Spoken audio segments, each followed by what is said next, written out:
Existe um momento no Evangelho de João em que Jesus revela quem ele realmente é. Não no templo, não diante dos 12 apóstolos, não para as multidões que o seguiram durante meses pela Galileia. Ele revela isso a uma mulher que nunca tinha visto antes, ao meio-dia, num poço no meio do nada, em território inimigo. Ela não é judia, é samaritana, o que para um rabino do primeiro século significava que ela era ritualmente impura por definição. Ela não é sacerdotisa, nem estudiosa, nem uma patrona rica. Já se casou 5 vezes. Atualmente vive com um homem que não é seu marido.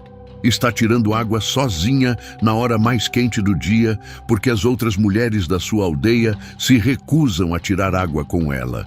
Ela é, sob qualquer critério da sociedade religiosa judaica do primeiro século, uma pessoa com quem um rabino não deveria falar, não deveria se sentar perto, não deveria comer junto, não deveria tocar em nada que ela tivesse tocado. E Jesus pede água a ela. Os dois têm uma conversa que dura, no texto grego, exatamente 27 versículos. Isso faz dela a conversa mais longa que Jesus teve com alguém em qualquer um dos 4 evangelhos. Mais longa do que a conversa com Pedro, mais longa do que a conversa com Nicodemos, mais longa do que a conversa com Pôncio Pilatos antes da crucificação. E nessa conversa, ele conta a ela algo que nunca contou a mais ninguém. Nem aos discípulos, nem à sua mãe, nem aos líderes religiosos, nem às multidões. Ele diz a ela, com todas as letras, que ele é o Messias, o Cristo, aquele que Israel esperava. Havia mais de 1000 anos. A expressão grega que ele usa é ego eimi, eu sou. E é a primeira vez em todo o Evangelho de João que ele aplica essas palavras a si mesmo. Essas 2 palavras gregas carregam todo o peso do nome divino dado a Moisés na sarça ardente, e ele as pronuncia pela primeira vez para uma mulher cujo nome nem sequer conhecemos. Numa aldeia que a tradição judaica considerava contaminada, na hora errada do dia, na companhia errada. Se você cresceu na igreja, provavelmente já ouviu essa história umas 100 vezes. Mas quase ninguém, em nenhum púlpito, em nenhuma escola dominical, em nenhum estudo bíblico, chega a contar o que ele de fato disse, o que ela de fato perguntou, o que se passou entre os dois. Nem porque João, ao escrever seu evangelho décadas depois, decidiu colocar essa conversa num ponto de tanto peso estrutural que alguns estudiosos acreditam ser o ponto de virada teológico do livro inteiro. Isso porque tudo o que ensinaram sobre essa história é uma versão simplificada. A história verdadeira é mais estranha, mais antiga, mais perigosa e construída em torno de um segredo radical que Jesus revelou a ela e somente a ela, antes de revelá-lo a qualquer outra pessoa. Fique comigo, porque ao final deste vídeo você vai entender por que a mulher do poço se tornou, segundo a tradição cristã mais antiga, uma das primeiras mártires cristãs. Por que a Igreja do Oriente ainda lembra o nome dela? E por que o próprio poço, segundo uma descoberta feita em 2021, continua lá, continua fundo, continua gelado, continua puxando água da mesma fonte que o alimentava há 2000 anos? Essa é a mulher do poço, e esse é o segredo. Antes de falar sobre o que Jesus disse a ela, precisamos falar sobre quem ela era. Porque a versão que a maioria das pessoas conhece da escola dominical deixa de fora quase tudo o que tornou esse encontro tão escandaloso quanto de fato foi. Imagine uma estrada no norte de Samaria, no ano 28 ou 29 depois de Cristo, empoeirada, pedregosa, cortando um vale entre 2 montanhas que foram sagradas para 2 povos diferentes durante mais de 1000 anos. A oeste, o Monte Ebal, nu e árido. A leste, o Monte Gerizim, mais verde, mais antigo e coroado pelas ruínas de um templo. No meio desse vale, no cruzamento de 3 estradas antigas, ficava uma cidadezinha chamada Sicar. Era provavelmente a mesma aldeia que textos mais antigos chamavam de Siquém, um dos lugares mais importantes da história em toda a escritura hebraica. Abraão tinha parado ali, na sua primeira jornada, rumo à terra prometida, quase 2000 anos antes. Jacó tinha comprado um pedaço de terra ali dos filhos de Amor.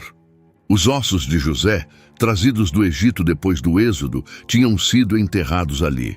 Aquele era, num sentido bem real, o coração ancestral do reino do norte de Israel.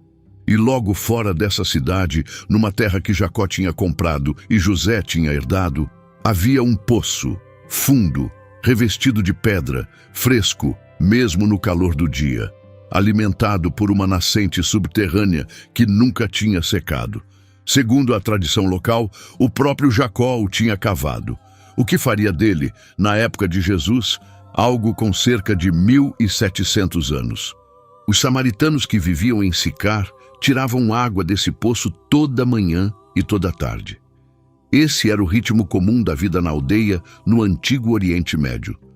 As mulheres, sempre as mulheres, iam até o poço ao amanhecer e ao entardecer.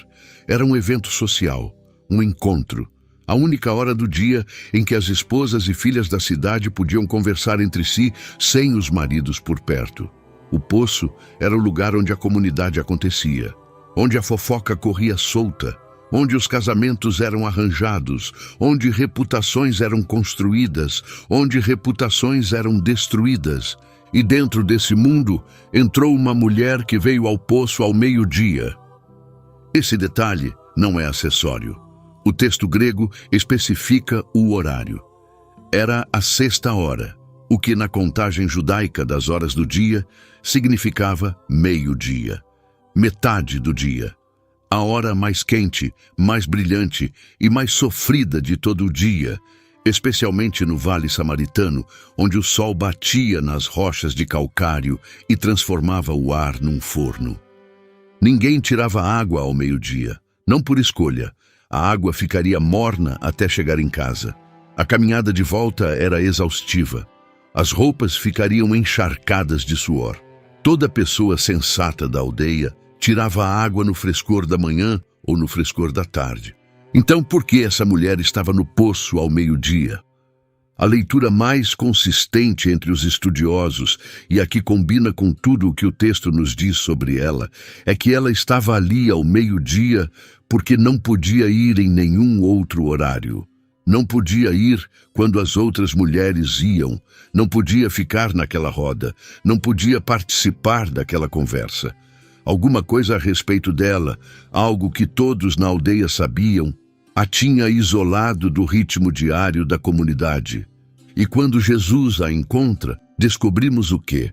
Porque alguns minutos depois de iniciada a conversa, depois de trocarem algumas provocações sobre água, poços e sede, Jesus faz um pedido que parece aleatório, mas na verdade é o ponto de virada do encontro inteiro.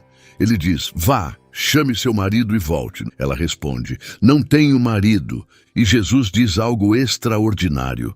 Você tem razão em dizer que não tem marido, porque você já teve 5 maridos. E o homem com quem você está agora não é seu marido. O que você acabou de dizer é a pura verdade.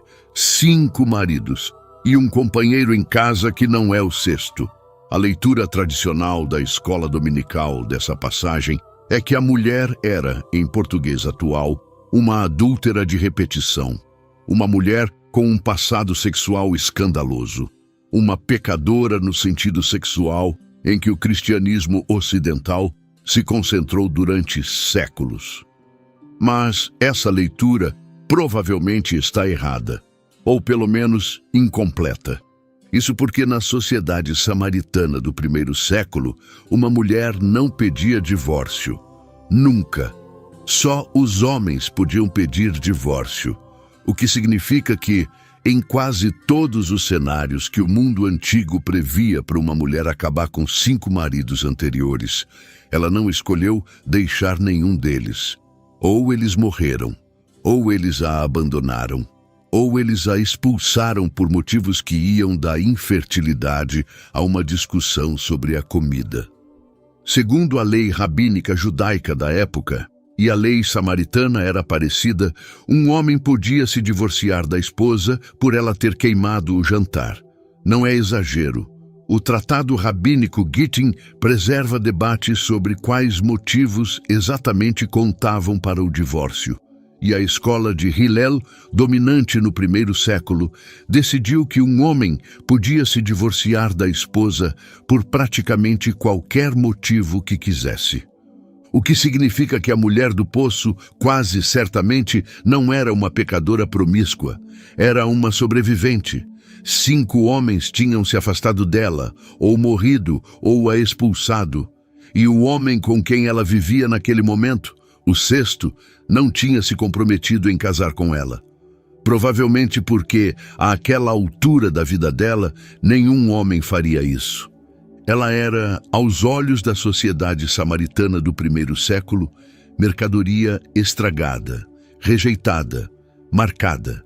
Um conto de advertência que as mães contavam às filhas. O tipo de mulher que tirava água ao meio-dia, porque as mulheres respeitáveis da aldeia não deixavam que ela ficasse perto delas ao amanhecer. E essa é a mulher ao lado de quem Jesus se sentou, ao lado do poço, sob o sol, no meio do território inimigo, e pediu entre todas as coisas um gole de água. Quero que você sinta o quanto isso era estranho, porque o autor do Evangelho, João, chega a parar a narrativa para nos contar o quanto era estranho. Ele escreve, e essa é uma tradução direta, pois os judeus não se relacionam com os samaritanos. Essa frase é inserida por João como um comentário editorial. Ele está interrompendo a história para avisar aos seus leitores de língua grega, décadas depois do acontecimento, que o que estavam prestes a ver era culturalmente impossível. Mas ia ainda mais longe, porque na lei judaica do primeiro século havia uma decisão rabínica específica, preservada num texto chamado Mishnah, que dizia que as mulheres samaritanas eram consideradas menstruadas desde o berço. O que queria dizer que, segundo a leitura rabínica mais rigorosa, qualquer mulher samaritana, em qualquer idade, era permanentemente impura do ponto de vista ritual. Qualquer pote em que ela tocasse, qualquer copo que ela usasse, qualquer poço do qual ela tirasse água, ficava contaminado para um rabino judeu. O que quer dizer que, se Jesus bebesse do jarro de água dela, que é o que ele estava pedindo para fazer, ele estaria quebrando uma lei rabínica de pureza específica e conhecida, em público, em território inimigo, no meio do dia, quando qualquer um podia ver. Os discípulos que estavam com Jesus quando ele chegou ao poço tinham ido até a cidade comprar comida. Quando voltaram, segundo o texto grego, ficaram, cito, atônitos por ele estar falando com uma mulher. A palavra grega para atônitos ali é taumazô, que significa chocados, espantados.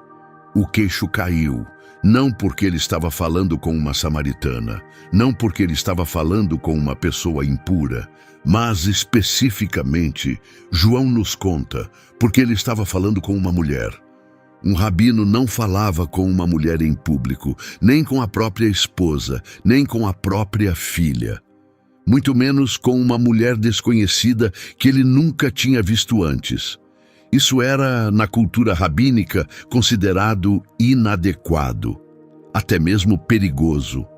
E Jesus não estava só falando com ela, estava tendo o que veio a ser a conversa teológica mais longa de todo o seu ministério registrado.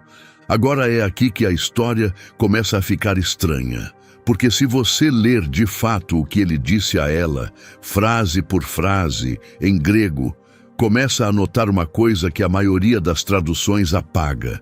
Jesus não estava só sendo gentil, não estava só sendo progressista, estava fazendo algo específico com ela, algo que não tinha feito com mais ninguém no Evangelho até aquele momento. Ele estava se revelando, aos poucos, camada por camada, não exatamente ensinando a ela, deixando que ela lhe perguntasse. Cada pergunta que ela fazia abria outra porta, e atrás dessa porta havia outra porta, e atrás daquela, no finalzinho, estava o segredo, a identidade, a declaração que teria feito com que o matassem na hora se ele a tivesse feito em Jerusalém. Mas ele fez ali, fora de uma cidade chamada Sicar, para uma mulher com 5 ex-maridos e um companheiro em casa, ao meio-dia, em território samaritano, sentado na beira de um poço que Jacó tinha cavado 1.700 anos antes. A pergunta é, por quê? E para responder a isso, precisamos falar sobre o que os samaritanos de fato acreditavam, porque se você não entender o que ela esperava, não vai entender o que ele lhe deu. Fique comigo, é aqui que a história de verdade começa.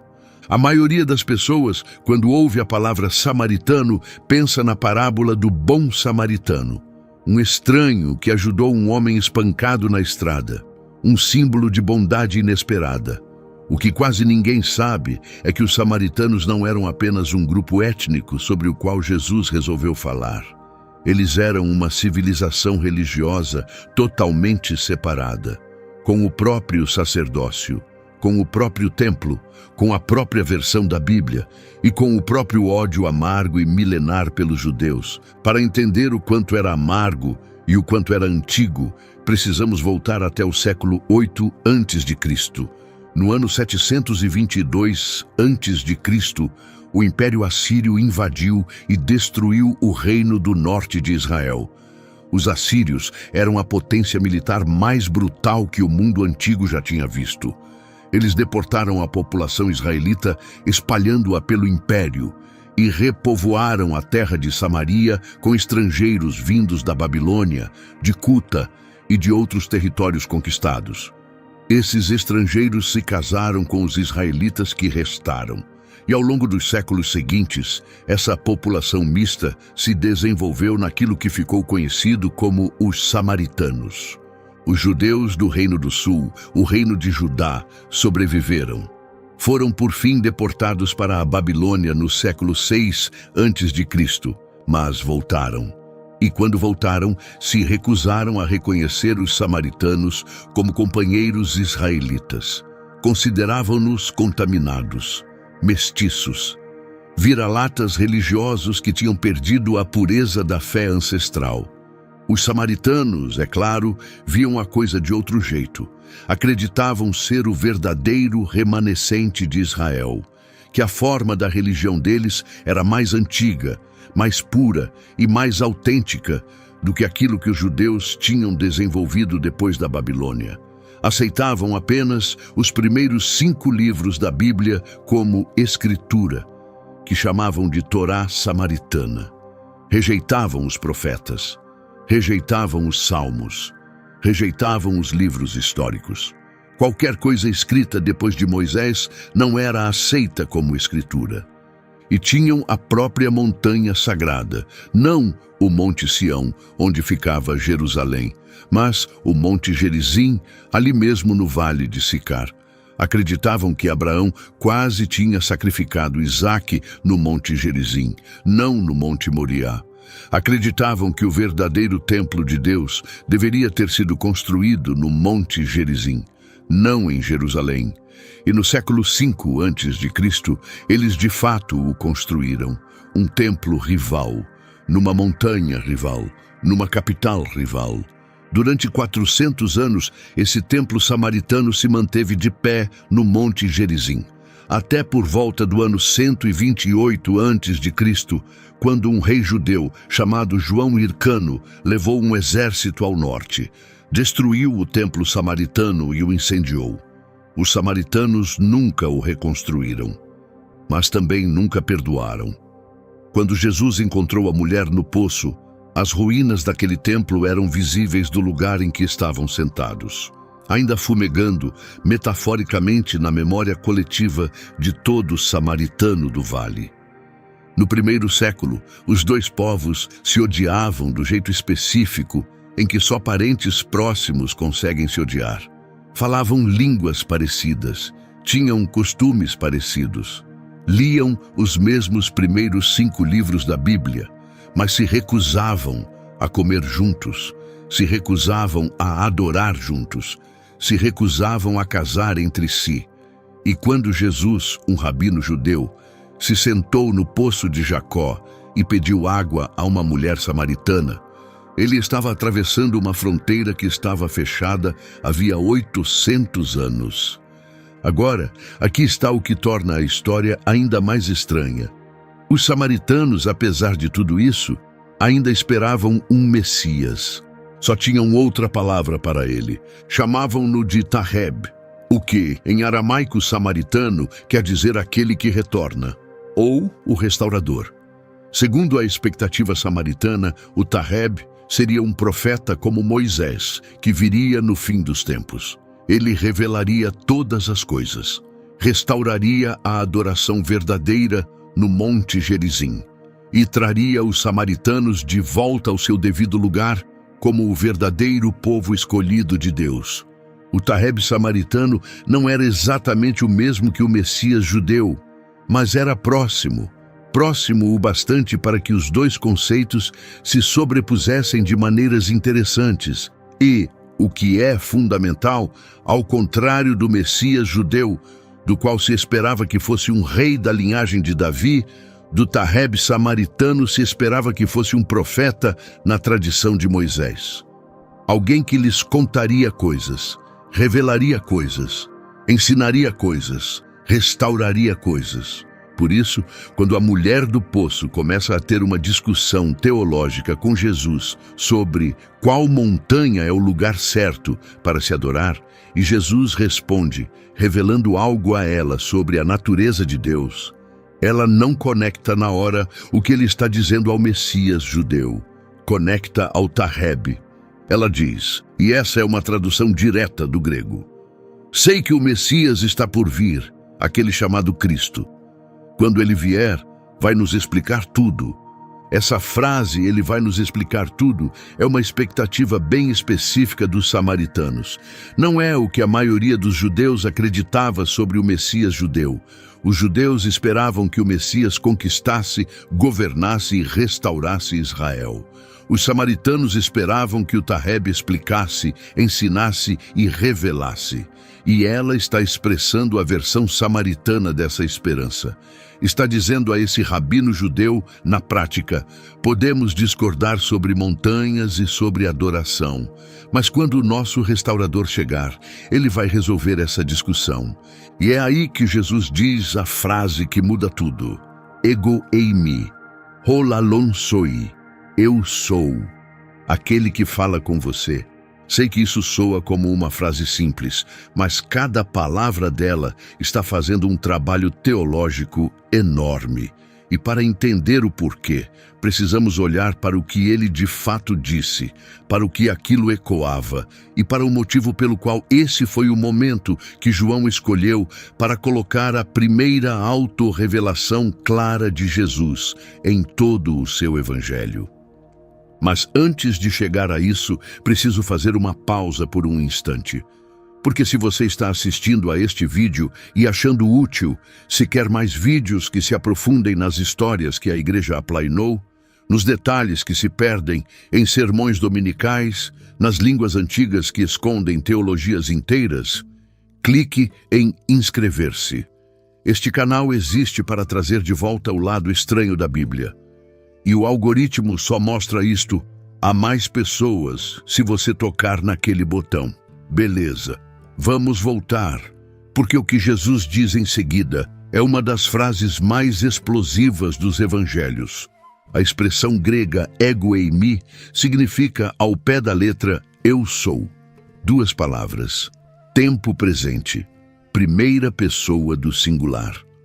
No grego do dia a dia, era uma coisa normal de se dizer. Se alguém lhe perguntasse o seu nome, você respondia ego eimi e dizia o seu nome. Ego eimi Ioannis. Eu sou João. Nada de radical. Mas na tradução grega do Antigo Testamento, chamada Septuaginta, que tanto estudiosos judeus quanto samaritanos conheciam e liam, a expressão ego eimi carrega um peso bem específico. Isso porque é a expressão usada para traduzir o nome que Deus deu a si mesmo quando Moisés perguntou, junto à sarça ardente, quem ele deveria dizer que o tinha enviado. Êxodo capítulo 3, versículo 14. Deus diz a Moisés, em hebraico, Ehyeh Asher Ehyeh, que costuma ser traduzido como Eu sou o que sou, ou Eu serei o que serei. E quando os estudiosos judeus em Alexandria traduziram a Bíblia hebraica para o grego no século 3 a.C., eles verteram essa frase como Ego eimi ho on. Eu sou aquele que é. Daquele momento em diante, Ego eimi passou a carregar uma sombra. Numa conversa comum, significava apenas eu sou. Mas, na boca de alguém que reivindicava uma identidade divina, ecoava a sarça ardente, ecoava o nome sagrado, ecoava o momento em que Deus, pela primeira vez, contou a um ser humano quem ele era. E Jesus, no Evangelho de João, usa essa expressão várias vezes. Eu sou o pão da vida. Eu sou a luz do mundo. Eu sou o bom pastor. Eu sou a ressurreição e a vida. Eu sou o caminho, a verdade e a vida. 7 grandes declarações de eu sou estruturam todo o Evangelho de João. Mas essa conversa com essa mulher samaritana, nesse poço, ao meio-dia, é a primeira vez no Evangelho de João que Jesus usa ego eimi a respeito de si mesmo dessa maneira. É a primeira vez que ele reivindica essa identidade em voz alta. E ele a reivindica não diante de Pedro, não diante dos 12, não no templo, não diante das autoridades religiosas. Ele a reivindica diante de uma mulher que já foi casada 5 vezes, que atualmente vive com um homem que não é seu marido e que foi exilada socialmente pela sua própria aldeia. Leia isso de novo. Ela é a primeira pessoa a quem Jesus conta. Não os discípulos que o seguiam havia meses, não João Batista que o havia batizado, não a sua mãe, não as multidões que o tinham visto transformar a água em vinho em Caná, apenas algumas semanas antes. Ninguém mais no Evangelho de João, até esse ponto, o ouviu reivindicar o nome divino. Ela ouviu primeiro, e aqui está o que torna isso ainda mais estranho. No Evangelho de Marcos, que é o mais antigo dos 4, Jesus é famoso por ser reservado em relação à sua identidade. Ele diz às pessoas para não revelarem quem ele é. Fala em parábolas para que os de fora não entendam. Avisa aos seus discípulos várias vezes para ficarem calados sobre o que viram. Os estudiosos chamam isso de segredo messiânico.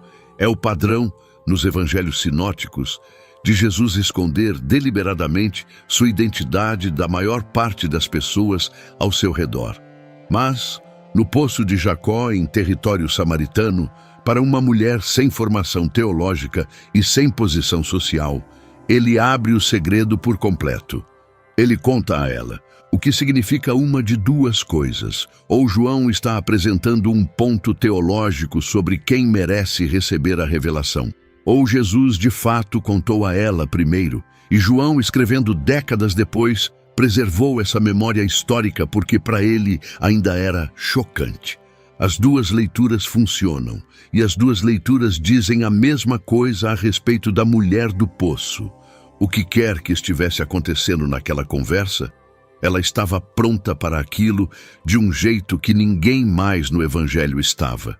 Nem os fariseus, nem os escribas, nem as multidões, nem mesmo os discípulos. Essa mulher que a aldeia havia expulsado, que a lei judaica considerava contaminada, que a tradição rabínica sequer reconhecia como uma interlocutora legítima, foi a primeira pessoa que Jesus considerou pronta para ouvir quem ele realmente era. Só esse fato já deveria parar você. Porque significa que toda a hierarquia sobre quem é digno de receber a revelação divina, segundo a sociedade religiosa do primeiro século, estava sendo invertida naquele poço. Os rabinos não eram os primeiros, os discípulos não eram os primeiros, o povo escolhido não era o primeiro. Ela era. E aqui está o detalhe que a maioria dos sermões sobre esse trecho pula por completo. Quando ela volta para a aldeia para contar aos seus vizinhos o que aconteceu, ela se torna, segundo o texto, a primeira evangelista do Evangelho de João. A primeira pessoa a anunciar publicamente a identidade de Jesus a uma comunidade. A primeira missionária. E ela faz isso em Samaria, para os samaritanos, que então vão ver Jesus com os próprios olhos, e que então, segundo João capítulo 4, versículo 42, acreditam. A primeira comunidade cristã fora do judaísmo não foi fundada por Pedro, nem por Paulo, nem por nenhum dos 12 apóstolos. Foi fundada, segundo o Evangelho de João, pela mulher do poço. E o seu público, os primeiros crentes não-judeus na narrativa do Evangelho, eram os samaritanos de Sicar. Leia a frase de novo, porque se você cresceu no cristianismo ocidental, esse fato quase certamente foi soterrado por 2000 anos de tradição apostólica masculina. Mas João é bem claro, ela é aquela que primeiro o anunciou, ela é aquela cujo testemunho levou uma aldeia à fé. Ela é aquela cujo nome foi esquecido pela tradição ocidental e lembrado, sempre lembrado, pela Igreja do Oriente. Porque na tradição ortodoxa oriental, ela tem um nome, e uma história, e um martírio. E vamos falar dos três. O nome dela, na tradição cristã oriental mais antiga, é Fotina, que é a forma feminina da palavra grega para luz. Fotos. Ela foi chamada de Fotina, que significa, ao pé da letra, a iluminada, ou a luminosa, porque, segundo a tradição, ela foi a primeira samaritana a quem Cristo se revelou, a primeira a enxergar, a primeira a ser preenchida pela luz de quem ele era. A Igreja do Oriente a venera como santa desde pelo menos o século IV. A festa dela é celebrada em 26 de fevereiro no calendário bizantino. Ela é chamada de Santa Fotina, a Samaritana, ou, mais precisamente nos textos litúrgicos gregos, Santa Fotina Apóstola, que significa igual aos apóstolos. Deixe essa expressão repousar por um instante, igual aos apóstolos. É o título mais alto que a Igreja Ortodoxa pode dar a alguém que não é apóstolo. Ele é concedido apenas a um punhado de pessoas em toda a história do cristianismo. A maioria delas são missionários que converteram nações inteiras. Constantino e Helena, que cristianizaram o Império Romano. Nino, que converteu os georgianos. Cirilo e Metódio, que evangelizaram os eslavos. E uma mulher samaritana com 5 ex-maridos, cujo nome a Igreja do Ocidente esqueceu. Isapóstola, igual aos apóstolos. Segundo a tradição preservada nos sinachários bizantinos, que são coleções de vidas de santos compiladas entre os séculos 7 e 10, Fotina não ficou em Sicar depois que Jesus partiu. Após a ressurreição e a descida do Espírito Santo em Pentecostes, ela se tornou missionária em tempo integral. Ela viajou com seus 2 filhos e suas 5 irmãs, todos os quais, segundo se conta, ela havia convertido. E foi, segundo a tradição, primeiro ao norte da África, onde pregou em Cartago. Depois, em algum momento no começo dos anos 60 depois de Cristo, foi a Roma. A Roma, a capital do Império, nos anos de Nero. Nero, caso você não saiba, foi o imperador que culpou a comunidade cristã pelo grande incêndio de Roma no ano 64 depois de Cristo. E deu início à primeira grande perseguição romana aos cristãos. Historiadores estimam que centenas, possivelmente milhares, de cristãos foram mortos sob Nero. Tradicionalmente, acredita-se que tanto Pedro quanto Paulo foram martirizados em Roma nesse período. Pedro, crucificado de cabeça para baixo, Paulo, decapitado. E Fotina, segundo a tradição bizantina, estava em Roma naqueles anos. As hagiografias bizantinas descrevem que ela foi convocada à presença do próprio Nero, não para ser morta imediatamente, mas para ser interrogada, porque Nero, segundo a tradição, tinha ouvido falar dessa mulher samaritana que percorria o império pregando sobre um rabino judeu que havia encontrado num poço. Ele quis vê-la com os próprios olhos. E ela foi, de livre e espontânea vontade. Segundo a tradição, ela, suas irmãs e seus 2 filhos entraram na corte imperial do homem mais poderoso e mais perigoso do mundo antigo. E ela contou a ele, cara a cara, sobre Jesus. Nero, segundo a tradição, ofereceu riquezas a ela, depois uma posição, depois a segurança da sua família, depois, por fim, a ameaçou com tortura. Ela recusou tudo, recusou-se a renegar a fé, recusou-se a oferecer sacrifícios aos deuses romanos, recusou-se a ficar em silêncio. E assim, segundo a tradição, Nero mandou torturá-la, das maneiras pelas quais o Império Romano ficou famoso: espancada, cortada, quebrada. E ela ainda assim se recusou a se retratar. O fim da vida dela, segundo a tradição, foi este. Nero, exausto e enfurecido por essa mulher samaritana não se dobrar, ordenou que ela fosse jogada dentro de um poço seco. A tradição especifica um poço seco. O que, se você reparar, é o inverso exato do poço em que ela havia encontrado Jesus pela primeira vez. O poço de Jacó em Sicar estava cheio de água viva, fundo, gelado, alimentado por uma nascente subterrânea. Nunca secou. O poço em Roma, onde a tradição diz que Fotina foi morta, estava seco, vazio, uma cova.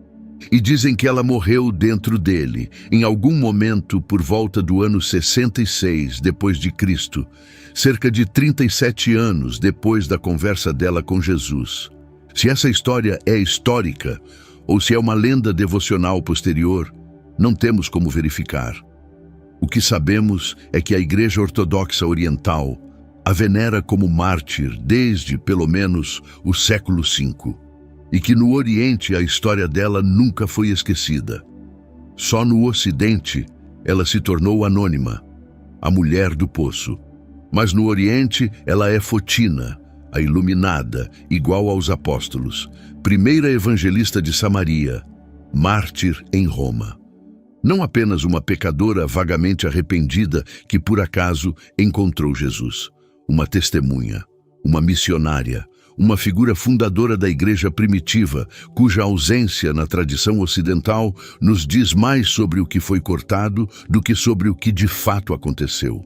Agora, antes de passar à arqueologia, a estrutura teológica mais profunda dessa conversa e as razões bem específicas pelas quais João decidiu registrar esse encontro do jeito que registrou, quero que você se detenha em uma coisa, porque cobrimos bastante terreno e não quero que você perca o centro emocional da história. Uma mulher que ninguém queria, sentada sozinha num poço no meio do dia, encontrou um rabino que não deveria ter falado com ela. Ele pediu água a ela. Depois lhe ofereceu em troca algo que o texto chama de água viva. Ele leu a vida inteira dela sem nunca a ter visto antes.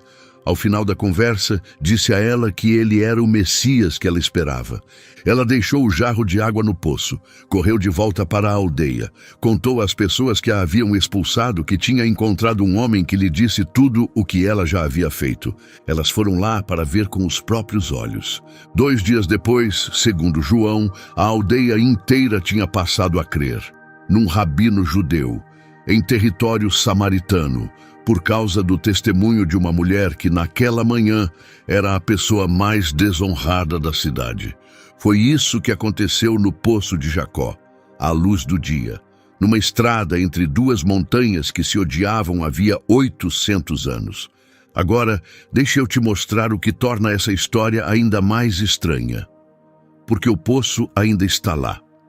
E, em 2021, um projeto arqueológico na montanha acima dele descobriu algo que tinha ficado enterrado de propósito por mais de 2000 anos. O Poço de Jacó ainda existe. Você pode visitá-lo hoje, na cidade moderna de Nablus, que é o nome árabe de Siquém, no que hoje é a Cisjordânia Palestina. O poço fica dentro do mosteiro de Bir Yakub, um complexo monástico ortodoxo grego que foi construído e reconstruído sobre o poço nos últimos 1500 anos. O poço em si é fundo. Estimativas feitas ao longo dos séculos variam de cerca de 23 metros a mais de 40 metros. É um dos poços cavados à mão mais fundos de todo o antigo Oriente Próximo. O que se encaixa perfeitamente no texto de João, capítulo 4, versículo 11, em que a samaritana diz a Jesus: Senhor, tu não tens balde e o poço é fundo. Ela não estava exagerando.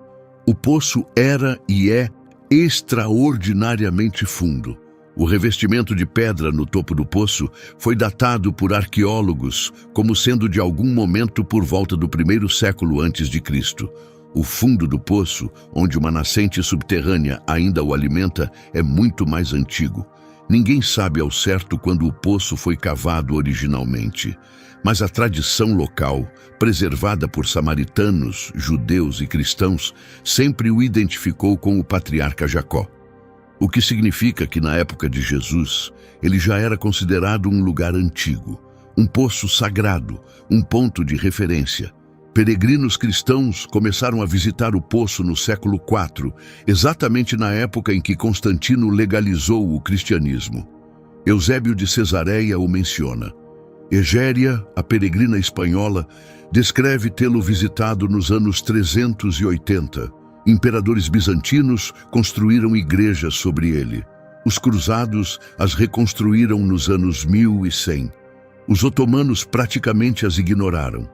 A atual igreja ortodoxa grega, que é a 5ª ou 6ª construção no local, dependendo de como se conta, foi concluída em 1914. Mas o poço em si nunca saiu do lugar e nunca secou.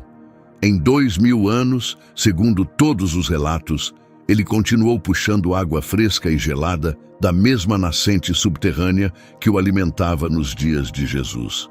O que por si só já é uma coisa estranha de se pensar.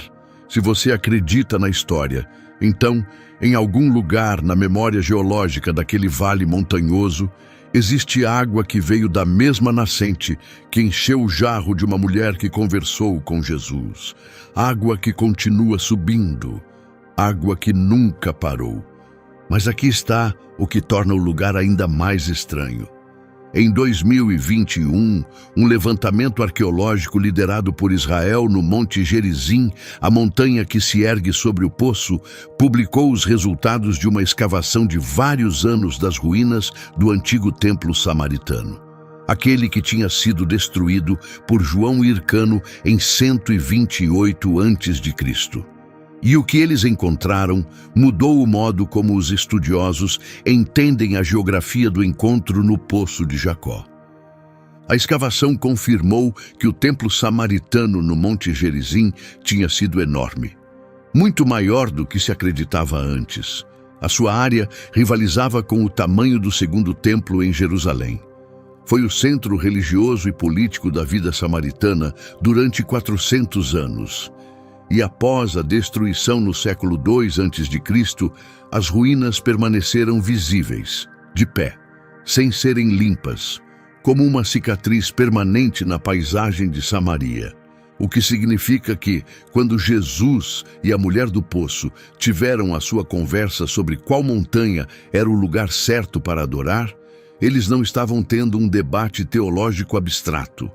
Estavam olhando, do lugar em que estavam sentados, para as ruínas físicas de fato daquele templo samaritano.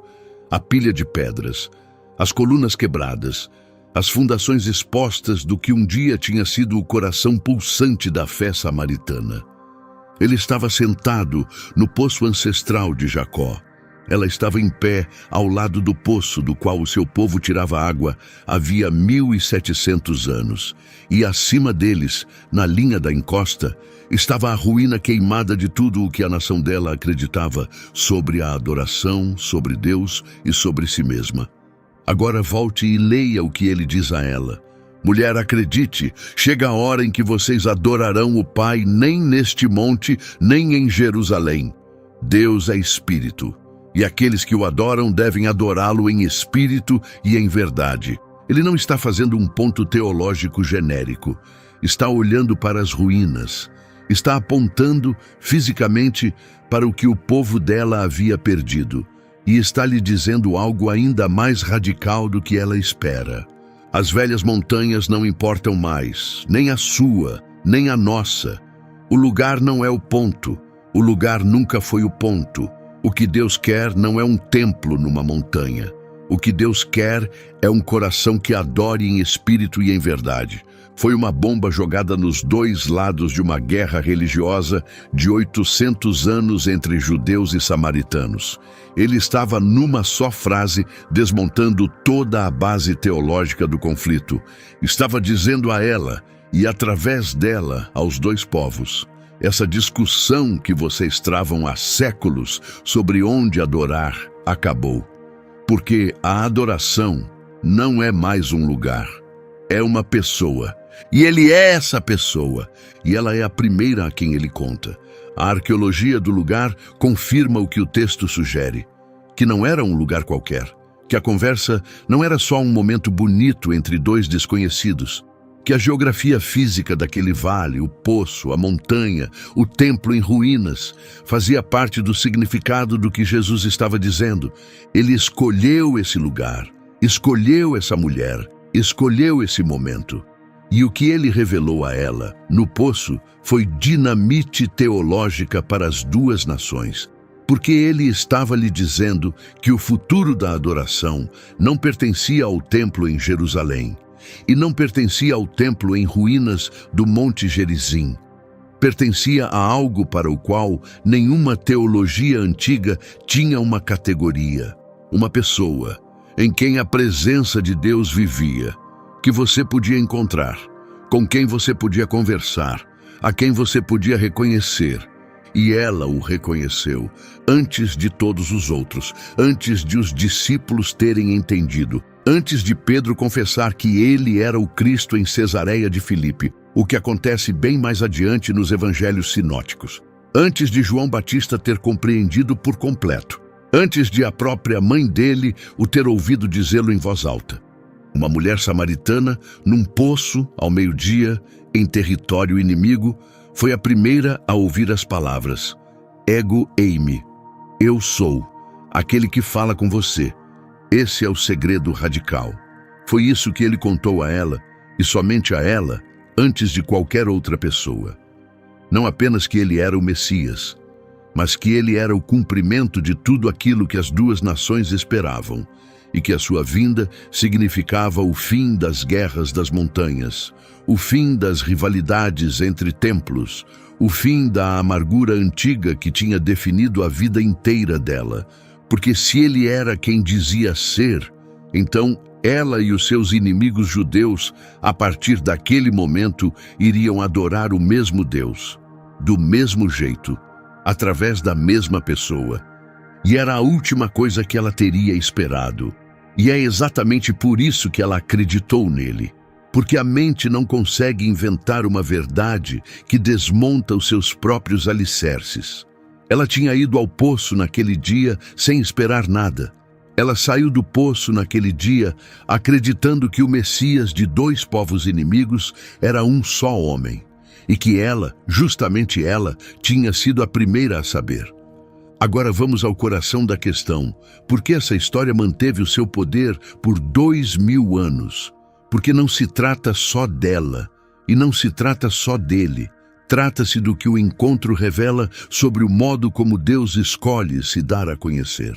Se você tivesse que se sentar e planejar uma religião do zero no mundo antigo, não escolheria isso. Não escolheria uma aldeia pequena. Não escolheria um poço. Não escolheria o meio-dia, não escolheria uma samaritana com 5 ex-maridos, não escolheria um momento de profundo desconforto social, em território inimigo, diante de ninguém importante. Você escolheria o alto de uma montanha, um templo, uma cidade, um rei, um conselho de sábios, um momento de poder político, sinais celestiais e testemunho público. Toda religião antiga, quando queria anunciar a sua verdade mais profunda, escolhia uma versão disso. Todo Deus antigo, quando se revelava, escolhia o alto de uma montanha, uma sala do trono ou um campo de batalha.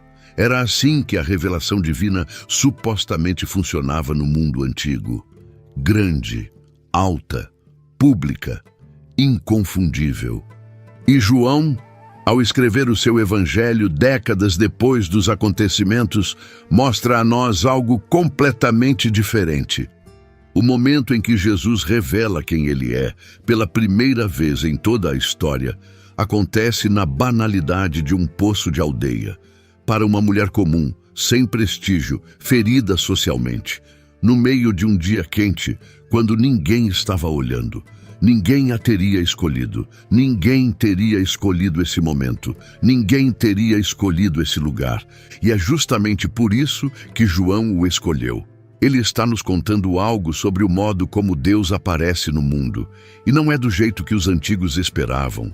Não é no alto da montanha, entre relâmpagos. Não é na sala do trono com arautos. É num poço, ao meio-dia, diante de uma mulher que a maioria das pessoas teria atravessado a rua para evitar.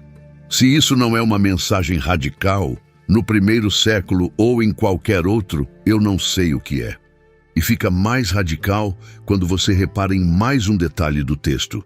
Porque João, sempre cuidadoso como escritor, nos dá uma pequena observação sobre o que aconteceu logo depois que Jesus revelou a identidade a ela. Ele diz, e estou citando: nesse momento, os discípulos voltaram e ficaram surpresos por ele estar falando com uma mulher. Mas ninguém perguntou, o que buscas? Ou, por que falas com ela? Essa última frase faz algo específico. Os discípulos estavam confusos. Eles queriam perguntar, sabiam que algo estranho estava acontecendo, mas se seguraram. E João registra o silêncio deles como uma espécie de constrangimento tácito, como se, num certo nível, eles soubessem que tinham entrado numa cena distante demais das suas categorias para interromper. Depois, a mulher vai embora, e João nos conta que ela deixou o jarro de água para trás. É um detalhe minúsculo, quase ninguém prega sobre isso, mas é um dos momentos mais humanos da passagem inteira. Ela tinha ido ao poço justamente para pegar água. O jarro de água era o motivo da viagem inteira. Ela tinha atravessado um vale quente no meio do dia, sozinha, exatamente para encher aquele jarro e levá-lo para casa. E o deixou lá. Porque o que quer que tenha acontecido naquela conversa reorganizou tanto as suas prioridades que ela não conseguiu se lembrar do que tinha ido buscar. Deixou o jarro no poço, correu de volta para a aldeia. Disse aos seus vizinhos, venham ver um homem que me disse tudo o que eu já fiz. Ela não disse, encontrei o Messias. Ela disse, venham ver um homem que me conheceu. Venham ver um homem que me enxergou. Porque isso, no fim das contas, foi o que mais a abalou. Não a teologia, não o ego-eime, não a conversa sobre a montanha. O fato de um homem ter olhado para ela, para tudo o que ela era, os 5 maridos, os casamentos fracassados, a vergonha social, as idas ao poço no meio do dia, e não ter virado o rosto, não a ter envergonhado, não a ter corrigido, de ter falado com ela, diretamente através dos escombros acumulados da vida dela, como se ela fosse uma pessoa digna de manter a conversa teológica mais longa de todo o ministério dele. Ela nunca tinha sido vista assim, e no mundo do primeiro século, a maioria das mulheres nunca tinha sido vista assim. Ser conhecida, ser plenamente conhecida, já era em si uma forma de graça, do tipo que ela nunca tinha recebido antes, e ela correu para casa para contar a todo mundo que aquilo tinha acontecido. Os moradores da aldeia saíram, encontraram Jesus, pediram que ele ficasse. Ele ficou por 2 dias, e ao final desses 2 dias, segundo João, a cidade inteira tinha passado a crer. Eles disseram à mulher, no fim, e estou citando João capítulo 4, versículo 42, Já não cremos por causa do que você disse. Agora ouvimos por nós mesmos e sabemos que este homem é, de fato, o Salvador do mundo. Essa é uma das primeiras confissões de Jesus como Salvador do mundo em qualquer texto cristão. Não só o Salvador de Israel, não só o Messias judeu, Salvador do mundo, Soter to Cosmo, um título que mais tarde seria aplicado a Jesus pela igreja inteira. E ele veio primeiro da boca dos samaritanos, que o tinham ouvido de uma mulher que o tinha ouvido de Jesus. No poço de Jacó, ao meio-dia, num vale entre duas montanhas. O padrão é inconfundível se você souber ler. O Evangelho de João está mostrando onde o futuro da igreja de fato começou. Não em Jerusalém, não no templo, não entre os 12, numa aldeia que a tradição judaica tinha descartado, por meio de uma mulher que a lei judaica considerava contaminada, numa conversa que teria sido culturalmente escandalosa se alguém tivesse visto acontecendo. É aí que a boa nova pousou primeiro. Volte comigo ao poço mais uma vez, porque a história não é só história, é um espelho. Cada pessoa que assiste a este vídeo está em algum lugar dessa história. Talvez você seja a mulher. Você é aquela que tira água ao meio-dia porque não consegue encarar a comunidade ao amanhecer. Você teve um casamento que desmoronou, ou uma série deles. Você tem uma vida que não seguiu como você pensou que seguiria. Você tem uma parte de si sobre a qual não fala, que você acha que a desqualifica de ser vista, de ser amada, de ser conhecida. Talvez você seja os discípulos. Você é aquele que voltou ao poço e viu algo para o qual não tinha categorias. E ainda está tentando decidir se pergunta ou se fica calado e deixa o momento ser o que é. Talvez você seja os moradores da aldeia. Você é aquele que ouve falar de Jesus há anos, de segunda mão, por pessoas em cujo testemunho você não tinha certeza se podia confiar. E agora está se perguntando se deveria ir lá ver por si mesmo. Talvez você seja Fotina depois do poço. Você já o encontrou, já foi visto, mas está tentando descobrir o que fazer com o resto da vida, se fica na sua aldeia, ou se em algum momento entra no palácio de Nero e se recusa a se calar. Onde quer que você esteja na história, o padrão é o mesmo. Ele aparece na banalidade, ele aparece nos poços, ele aparece ao meio-dia, ele aparece quando você está sozinho, cansado e desqualificado. Ele pede um gole de água, que é o jeito dele de começar uma conversa que você não esperava ter. E se você se sentar, se você responder, se você deixar que ele continue falando, no fim, ele vai lhe dizer quem é. Ele vai lhe dizer a mesma coisa que disse a ela: eu sou aquele que fala com você. A samaritana, a quem o Oriente chamou de Fotina, a quem o Ocidente esqueceu, cujo nome significa luz, cuja história termina em Roma, cujo testemunho converteu uma aldeia que tinha esperado 800 anos para que alguém unisse as duas margens. É a primeira testemunha do Evangelho de João, a primeira evangelista, a primeira apóstola, a primeira a quem ele disse o nome sagrado, e o poço dela ainda está lá, ainda fundo, ainda gelado, ainda tirando água de uma nascente que nunca secou. Se você chegou até o final deste vídeo, quero dizer uma coisa antes de te liberar. Inscreva-se. Este canal existe para trazer de volta as partes da Bíblia que foram aplainadas pela tradição ocidental. As mulheres estranhas, as testemunhas esquecidas, as palavras aramaicas, a geografia samaritana, as histórias que ninguém conta na igreja. Se é desse tipo de conteúdo que você quer mais, toque no botão. É o único jeito que o YouTube tem de enviar mais para você.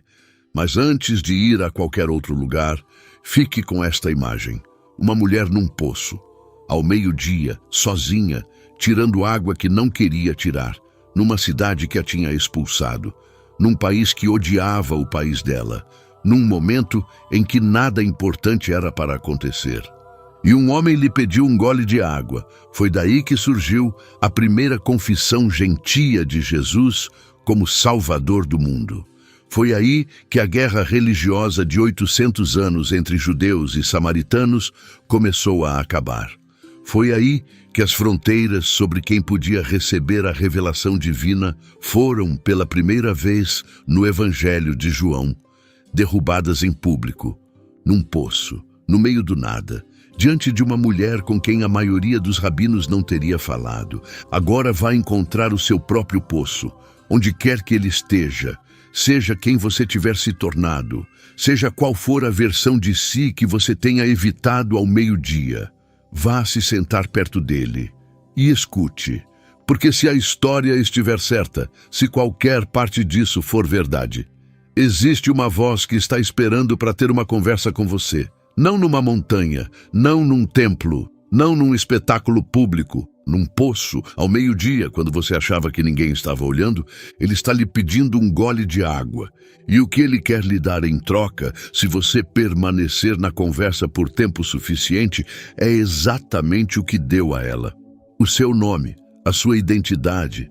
E bem no fim, a liberdade de deixar o seu jarro de água no poço e voltar correndo para a sua aldeia como alguém que a cidade inteira não vai reconhecer. Porque você foi finalmente visto e finalmente viu ele. Essa é a mulher do poço, essa é Fotina. Esse é o segredo radical que Jesus revelou a ela antes de qualquer outra pessoa. Ego eimi, holalon soi. Eu sou aquele que fala com você.